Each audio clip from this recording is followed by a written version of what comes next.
now for a conversation presented by Beyond. Please welcome the CEO of Beyond, Julie Brinkman, in conversation with SkiftX research editor, Jeremy Cressman. Julie, welcome to today's summit. Happy to have you here again. Thank you so much, Jeremy. I am so happy to be here. The production is just looking incquincable. I know this is our fourth event together, and It's gotten better every time. So congrats on that. Yeah. Great. So let's cut right to it. We know 2020 was a really big year for short-term rental demand, but I'm curious, as a company that works so closely with owners and managers, what did last year look like for them? Did most of them do really well business-wise? What are you seeing in the marketplace? Yeah, I think that's really interesting. So, from a media standpoint, we heard a lot about short-term rentals last year, and 2020 was a huge year for a lot of property managers.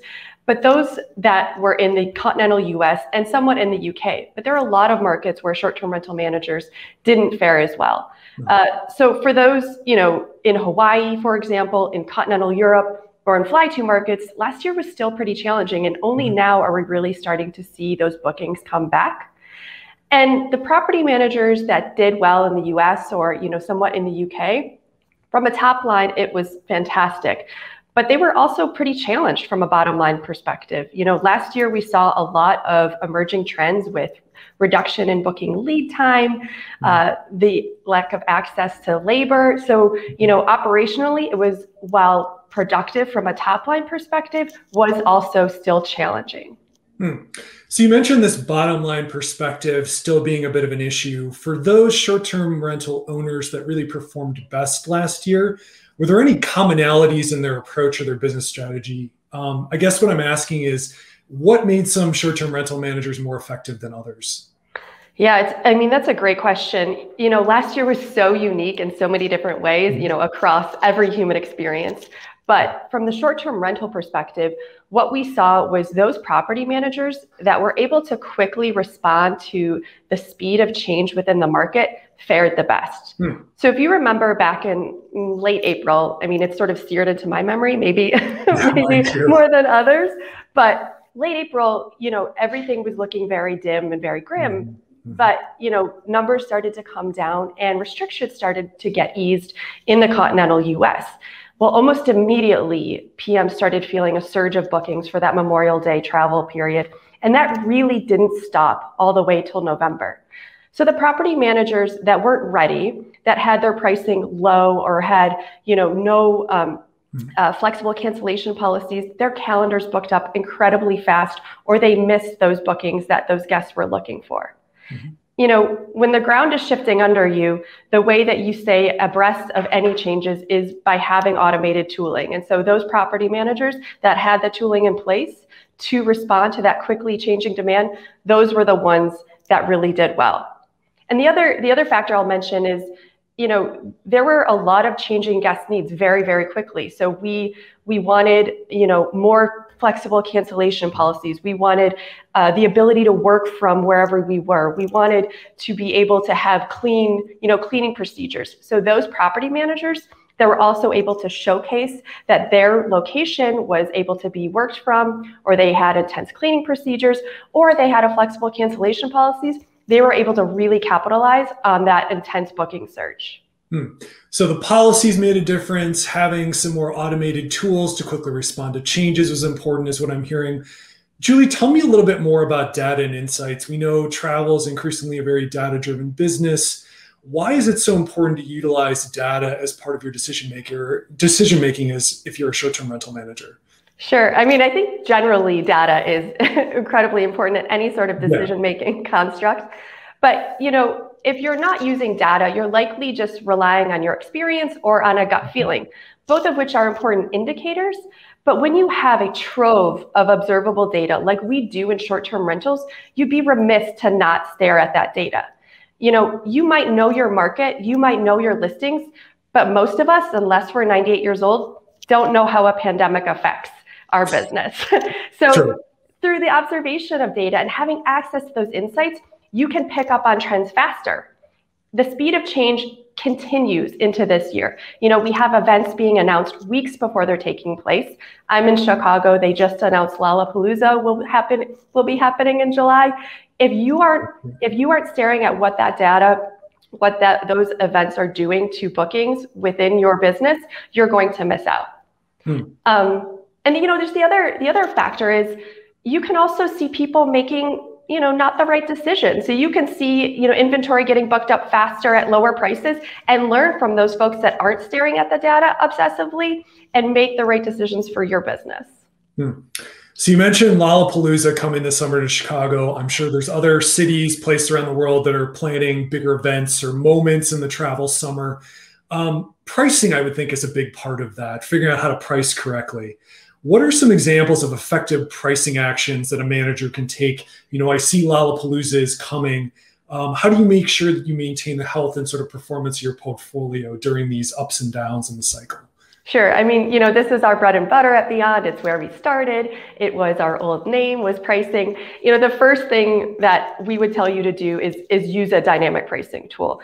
You as a human are never going to be able to stay on top of the changing dynamics as fast as a computer is. And so with that, that means that you will embrace daily pricing. So every night is a different price versus the way we've thought about it historically, where it's a 3 or 6 or 7 day price.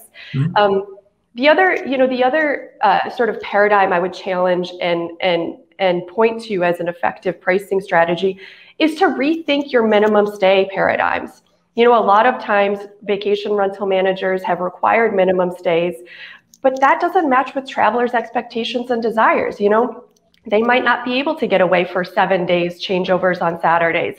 They might want a 3-day or a 6-day or a 12-day stay. So, to rethink your minimum stay paradigm. And then, a couple more points in just terms of like the best actions to take with your pricing are to just obsess about booking pace and lead time. One of the things, we see a lot of managers focusing on is booking up fast, but that can actually signal a lower price than the market is willing to bear. So make sure your lead time is staying at pace with the market and your calendar isn't booking up too fast and your inventory isn't flying off the shelves at a lower price than guests are willing to pay. So we just talked about data and you just talked about some pricing strategies. I want to ask about another topic that I think meets in the middle of those two, which is this new metric that Beyond is using, which is called RevPAR. I think some of us that are familiar with hospitality may know RevPAR, revenue per available room. Tell us about this metric that you're using, RevPAR, and how that can help you gauge the success of a short-term rental portfolio. Sure. RevPAR works in uniform inventory situations, revenue per available room, because you're able to quickly compare the revenue that you're getting across, the same sort of unit in your building. For short-term rental managers, though, that isn't the case. A lot of their inventory is unique, and their inventory is also independently owned by folks like you and me, that they're hired to manage this inventory. And so that inventory can come offline because an owner wants to stay in her apartment or because they need to update that apartment. So we call those owner blocks or maintenance blocks. What happens though with the calendar is that shows as occupancy, when in fact that's really not an occupied time of year.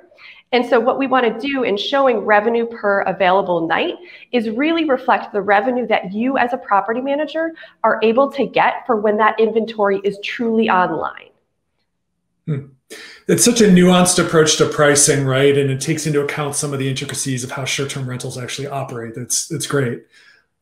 Julie, for short-term rental managers that are listening to today's conversation, starting to think about some of these topics, whether it's pricing or data, insights, are there any resources available that Beyond is offering or elsewhere that you've seen that can help them get more educated on these topics? Sure. I mean, there's so much attention paid now to short-term rentals as a really growing sector in the travel segment. This conference is alone a really great symbol of that. So the first thing I'll mention is, at Beyond to beyondpricing.com, you can connect for free your listings or your PMS and get access to our data and insights platform completely free of charge.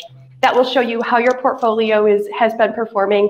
It will show you market data. So that's been a really great tool for a lot of these, growing property managers that just want to get access to the right data. The other resources I found to be really helpful, Skift, you guys, your trends report I read, which was fantastic. The other management association in the U.S., VERMA, has a ton of great resources as well that a lot of our customers are members of. Okay, so some great resources for everyone to look into. Yeah. I had one other question that I wanted to get to wrap things up, but before we do, I have to ask you, Beyond recently changed its name, as I understand. Can you talk for a second about the shift? Why did you change the name, and what is the new company about, or what changes have been made? Sure. So, we got our start about 8 years ago when our CTO and founder, David Kelso, he was actually managing properties in San Francisco and realized there wasn't a great solution for pricing. And so instead of actually continuing to be a property manager in San Francisco, decided to build, the world's leading tool for dynamic pricing. And that's what we've spent the last really 7 years focused on. But we've also realized there are a bunch of other areas that short-term rental managers are underserved from a technology standpoint. And so we have grown with our product suite. So in addition to pricing, we also offer Relay, which is our channel manager, Signal, which is our direct website and booking engine, Insights, so what I mentioned, the data and analytics platform you're able to access, as well as projections and guidance. So truly, with 6 products, we have gone beyond pricing and really need to reflect that when it comes to our name. Okay. Looks like we have an audience question here that I can throw in. What is Beyond's technology roadmap? Thinking about sporting events as an example, where someone needs to manually update each property to keep on top of demand spikes. They're talking about some software for some other companies that allows them to make global changes to properties. Are you looking at feature sets like that?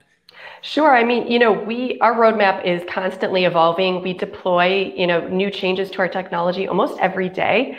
Our algorithm we're always seeking to better the algorithm. We also have a team of data scientists and revenue management analysts who are always staring at events, and when events get added to the calendar, with changing capacity restrictions, this has been a very interesting challenge for making sure that people stay on top of how this affects supply and demand. But with respect to our algorithm, we are super proud of it and want to make sure that stays the best in category. Somebody else in the audience has asked, what are you looking forward to most as travel rebounds? Certainly, you're a short-term rental customer as well as running a company related to it, right? Yeah, from my professional seat, I'm looking forward to PMs in Europe capturing what's happening in the US. Right. We tell them that it's coming, so we just want to make sure that they're able to bask in that booking acceleration. Personally, I really want to get over to Portugal and see our team. We're opening an office in Barcelona, so we want to make sure I meet everyone out there as well. Great. Well, Julie, any other final thoughts about how short-term rental, the market is going to evolve in the year ahead or in the next 12 months? Yeah, I mean, it's interesting to see what people are sort of predicting for the second half in terms of booking pace. I think it's going to continue and stay elevated. But it's incredible to see what PMs have been able to accomplish in the last year, trimming the fat, focusing on the fundamentals, and really positioning themselves to capture this incredible growth that we're seeing in short-term rentals.